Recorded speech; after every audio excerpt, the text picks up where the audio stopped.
Hello, this is Aarti. Welcome to my channel. आज हम discuss करने वाले हैं लेजेंड ऑफ द नॉर्थलैंड के बारे में।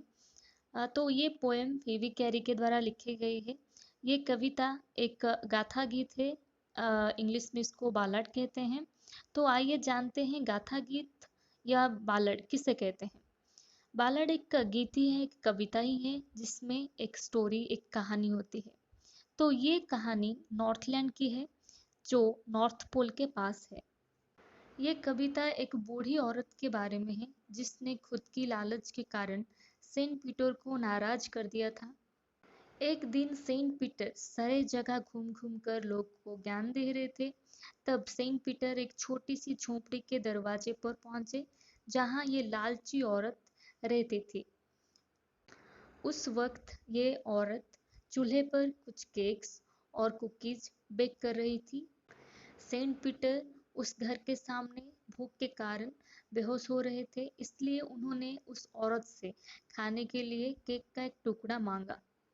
उस औरत ने जो केक बनाया था वो बड़ा था, इसलिए सेंट पीटर के लिए वो दूसरा एक छोटा सा केक बनाया। उसे वो छोटा केक भी बड़ा लगा, इसलिए उसने फिर से सेंट पीटर के लिए एक छोटा केक बेक किया। तो तीसरे प्रयास में उसने एक केक बेक करने के लिए थोड़ा आटा लिया जो एक वेफर जितना पतला था। और इस औरत को ये केक भी अ, बहुत बड़ा लगा और वो इस केक को भी नहीं देना चाहती थी। ये देखकर सेंट पीटर बहुत नाराज हो गए।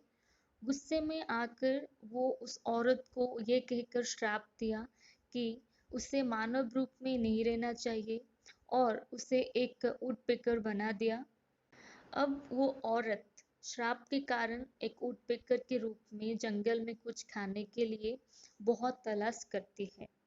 ये कविता हमें ये सिखाती है कि हमें कभी भी स्वार्थी नहीं होना चाहिए और दूसरों के बारे में भी सोचना चाहिए। अगर ये वीडियो आपको अच्छा लगा तो लाइक करें, शेयर करें और सब्सक्राइब करें। Thanks for watching.